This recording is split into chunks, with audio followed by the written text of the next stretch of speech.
Hello guys, আশা করি আপনারা সবাই ভালো আছেন। আপনাদের সকলকে স্বাগত জানাই আমাদের চ্যানেলের নতুন একটি ভিডিওতে। আজকের ভিডিওটা আমরা খুব গুরুত্বপূর্ণ একটা বিষয় নিয়ে কথা বলবো। তো অনেকে টিকটক লাইভ করে গিফট পায়, ডায়মন্ড আর্ন করে টাকা উইথড্র করে, কিন্তু প্রশ্ন থাকে যে এআই কি ট্যাক্স দিতে হয়? আবার এটাও প্রশ্ন থাকে যে বাংলাদেশের টিকটক ইনকামের পেমেন্ট সিস্টেম কিরকম। আজ আপনাদের কিছু মিনিটের মধ্যে সব পরিষ্কার করে দেবো। প্রথমে আসি যে টিকটক গিফট কি এবং কিভাবে এটা টাকা হয়, ঠিক আছে? তো টিকটক গিফট কি এটা দেখাতে হলে আপনারা যে কোনো একটা ভিডিও, মানে যাদের যে গিফট এলিজিবল আছে বা অ্যাভেলেবল আছে তাদের কাছে এরকম করে গিয়ে গিফট অপশনে ক্লিক করলে যেগুলো দেখতে পাচ্ছেন এগুলো কিন্তু রোজ, লায়ন, গ্যালাক্সি, তারপর ইউনিভার্স, তারপর লাভ অথবা যে ফায়ার, ডায়মন্ড, এগুলো সবগুলো কিন্তু গিফট, ঠিক আছে?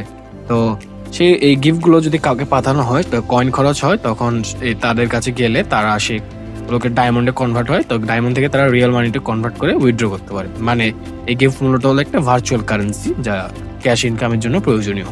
সুতরাং আপনি যখন লাইভ গিফট থেকে টাকা তুলছেন সেটি সাধারণত ইনকাম হিসেবে গণ্য হয়। তো এখন আসি যে বাংলাদেশের ট্যাক্স কিভাবে প্রযোজ্য হতে পারে। তো আপনি টিকটক থেকে রেগুলার ইনকাম করলে এটি ট্যাক্সেবল ইনকাম হতে পারে। আবার আপনার আয় যদি নির্দিষ্ট ট্যাক্স ফ্রি লিমিট ছাড়িয়ে যায় ট্যাক্স দিতে হতে পারে, ঠিক আছে?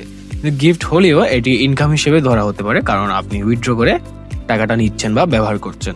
বিশেষ করে বড় আকারে লাইভ গিফট ইনকাম হলে প্রপার রেকর্ড রাখা জরুরি।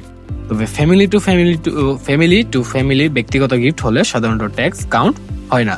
কিন্তু টিকটক গিফট হলো পাবলিক ইনকাম, তাই আলাদা হিসেবে ধরা যেতে পারে। তো এখন আসি যে এই পেমেন্ট রেকর্ড এবং এই সম্পর্কিত কিছু করণীয় পরামর্শ বা টিপস সম্পর্কে, ঠিক আছে? তো উইথড্রয়াল করার সময় অবশ্যই ব্যাংক বা ফিনান্সিয়াল চ্যানেল ব্যবহার করলে পেমেন্ট রেকর্ড থাকবে। ইনকাম স্টেটমেন্ট, উইথড্রয়াল প্রো আর ট্রানজাকশন ডাটাগুলো সেভ করে রাখবেন, স্ক্রিনশট হোক বা যেমনি হোক পিডিএফ আকারে এগুলো সেভ করে রাখবেন, ঠিক আছে? যদি আয় বড় হয় একজন ট্যাক্স কনসালটেন্ট বা সিএ এর পরামর্শ নিন। ট্রান্সপারেন্ট থাকলে ভবিষ্যতে সমস্যা হবে না। আর স্ক্যাম অ্যাভয়েড করুন, থার্ড পার্টি পেমেন্ট সিস্টেম ব্যবহার না করাই ভালো।